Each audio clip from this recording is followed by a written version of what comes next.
Na aula de hoje, vamos falar de linguagens de sistemas a eventos discretos. Primeiro, então, vamos lembrar o que é um sistema evento discreto. Um sistema evento discreto é um sistema que tem duas características básicas. Primeiro, que ele é dirigido por eventos e o conjunto de estados é um conjunto discreto. Então, todo sistema com essas duas características é um sistema evento discreto e nós vimos que sistemas de automação são sistemas evento discretos. Então, por isso, o nosso interesse. Mas eu quero falar de linguagem. Para poder falar de linguagem, primeiro nós vamos definir um alfabeto. O que é um alfabeto? O alfabeto vai ser o conjunto de eventos. Então, sigma 1, sigma 2 até o sigma n é um conjunto finito de eventos. Então, cada sigma i é um evento. Isso forma um alfabeto. Com os eventos, eu sou capaz de formar palavras. Fazendo o quê? Eu faço a concatenação desses eventos. Então, por exemplo, se eu tenho um sigma que é igual a sigma 1, sigma 2, sigma 3, eu posso, por exemplo, formar a palavra S, que é igual a sigma 1,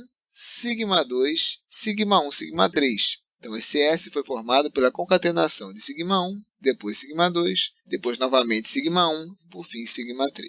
Então, pego o meu sistema evento discreto, que é dirigido por eventos. Eu posso descrever pelas palavras que esse sistema é capaz de gerar. Então, eu tenho que sedes geram palavras. E o que seria, então, a ideia da linguagem?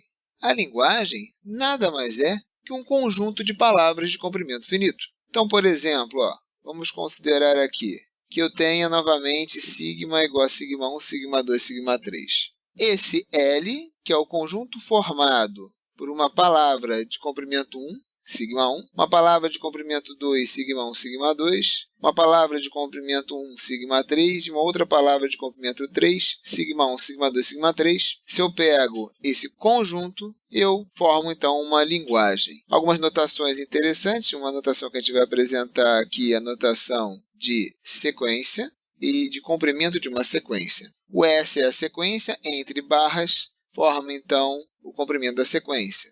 O comprimento da sequência é o número de eventos que formam a sequência, incluindo múltiplas ocorrências do mesmo evento. Então, nesse caso daqui, eu tenho S igual a sigma 1, sigma 2, sigma 3. Eu tenho 3 eventos, então o comprimento é 3. Mas poderia ter algo diferente. Eu poderia ter também uma sequência, por exemplo, formada somente por sigma 1. Essa sequência ela tem comprimento 3 também, porque eu conto múltiplas ocorrências do mesmo evento.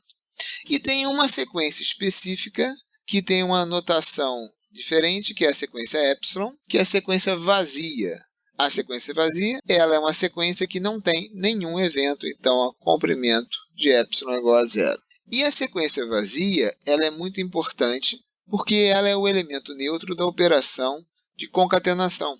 Ou seja, qualquer sequência concatenada com epsilon dá a própria sequência. E esse epsilon pode, inclusive, aparecer dentro da sequência. Por exemplo, essa sequência daqui ela é igual a sigma 1, sigma 2. Porque o epsilon, a sequência vazia, é o elemento neutro da operação de concatenação. Uma outra definição importante, dado que a gente vai falar de linguagens, é a definição de fecho de Kleene de um conjunto de eventos sigma. O que é o fecho de Kleene de um conjunto de eventos sigma?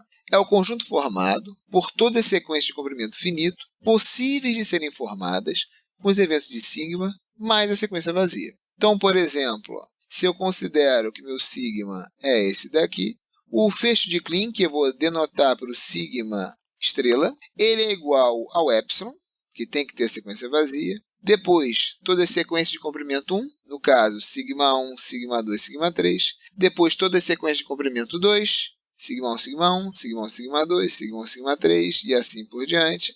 Depois, eu continuaria com as sequências de comprimento 3, depois sequência de comprimento 4, todas as possíveis sequências de comprimento finito.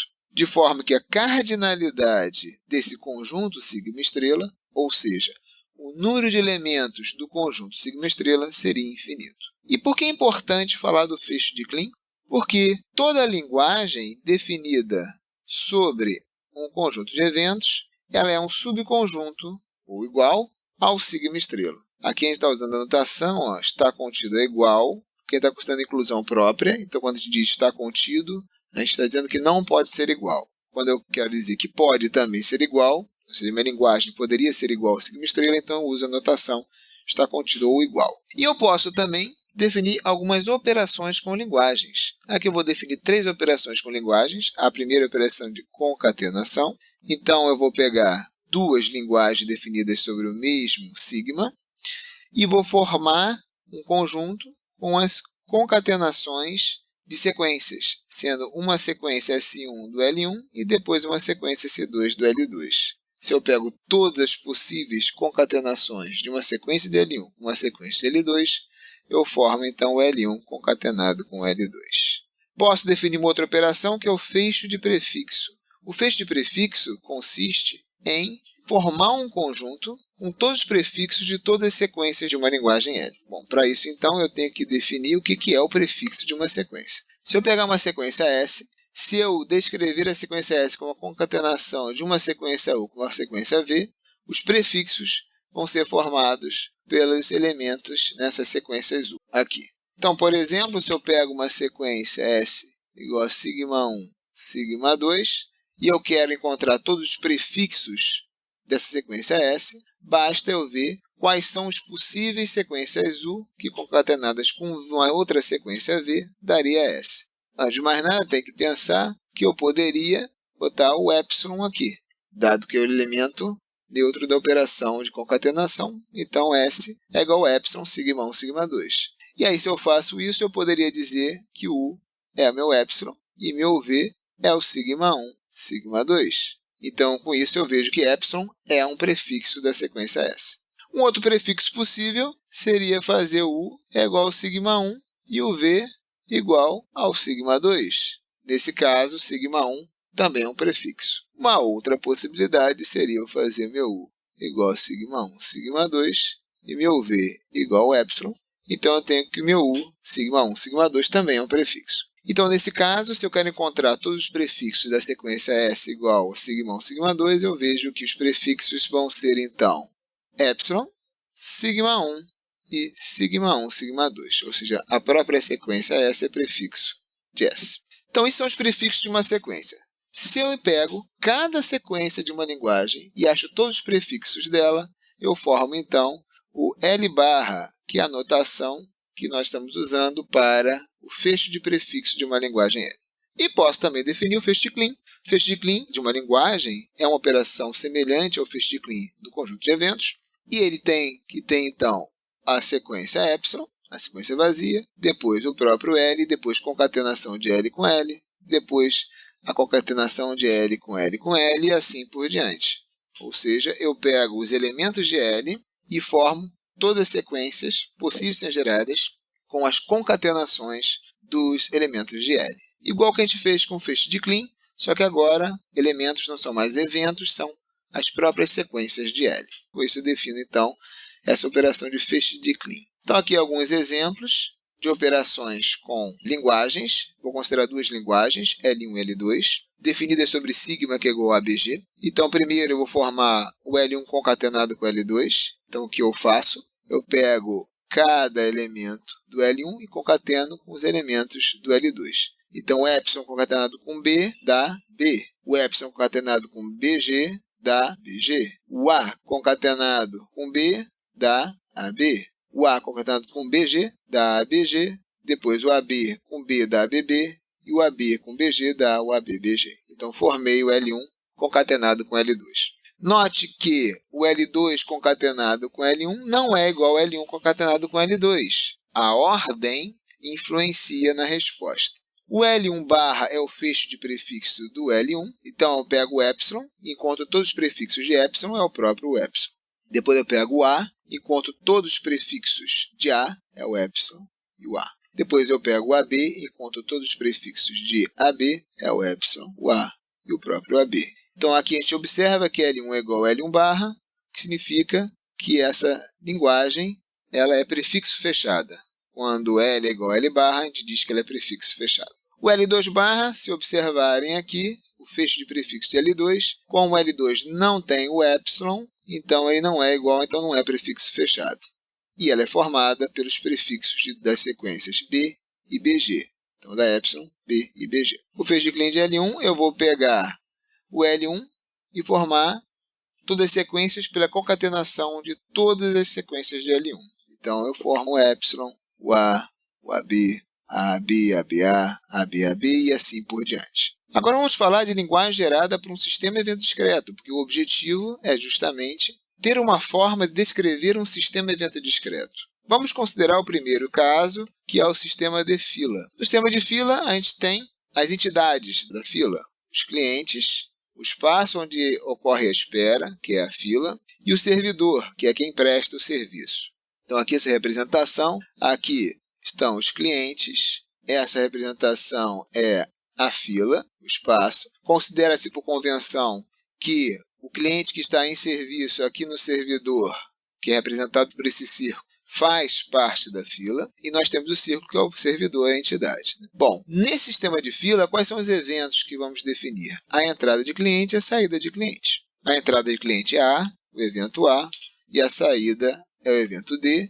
Então, nós temos, nesse caso daqui, esse alfabeto, AD, e nós podemos, supondo um estado inicial, nenhum cliente na fila, descrever esse sistema evento discreto por todas as sequências possíveis de serem geradas, que aqui eu representei pelo conjunto L. Então, inicialmente, eu tenho epsilon, a sequência vazia. Depois eu tenho A, que é a entrada de cliente. Não posso ter o evento D sozinho formando uma sequência, porque, como eu estou considerando que o estado inicial é não ter cliente, para que ocorra uma saída, tem que ocorrer primeiro uma entrada de cliente, então D não existe, mas eu posso ter AD, posso ter AA, dois clientes chegando, posso ter ADA, o primeiro cliente entra, sai, depois chega um outro cliente, posso ter a chegada de 3 clientes consecutivamente e assim por diante. Essa linguagem descreve o sistema de fila. Vamos considerar um outro exemplo, vamos considerar a esteira transportadora. A esteira transportadora, vamos supor que eu tenha uma única caixa por vez na esteira, e ela opera da seguinte forma: uma caixa é colocada no ponto A, a entrada de caixa no ponto A, vou dizer que é o meu evento sigma A, aí ocorre o comando para ligar a esteira, que é o evento L, a caixa então caminha na direção de A para B, quando alcança o ponto B, que é esse evento, caixa alcançando o ponto B, ocorre o evento desligar esteira. E vamos supor que esse comportamento ele é cíclico. Bom, nesse caso, nós teríamos então essa linguagem L aqui. Tenho o epsilon, que é não ocorreu o evento. Aí ocorre o evento sigma A, que é a entrada de caixa. Logo em seguida eu posso ligar a esteira, então pode ser observado a sequência sigma L. A caixa chega então no ponto B, então a sequência sigma L, sigma B é possível. Ocorre o desligamento da esteira com o evento D, então é possível a sequência sigma A, L, sigma B, D, e como é cíclico, depois pode chegar novamente uma caixa no ponto A. Nesse exemplo também, esse sistema, que inicialmente não tinha caixa alguma sob a esteira e a esteira estava desligada, eu posso descrever o comportamento, descrevendo todas as sequências possíveis serem geradas. Então, a linguagem é uma forma de descrever o sistema a evento discreto. Note que aqui a linguagem gerada ela é prefixo fechada. Bom, então com isso nós temos uma forma de descrever um sistema evento discreto. Conheço o estado inicial, conheço todas as sequências possíveis ser geradas, então eu tenho o comportamento. O problema é, e dá para imaginar aqui, se nós tivéssemos um sistema muito grande, complexo, com vários eventos possíveis e com várias possibilidades de ocorrências de eventos, de sequências, de palavras possíveis serem geradas. Nesse caso, enumerar todas as sequências possíveis de serem geradas pode ser uma tarefa muito difícil ou até mesmo impossível. Então, nós precisamos encontrar um formalismo matemático que seja capaz de descrever essa linguagem desse sistema. E isso nós vamos ver na próxima aula.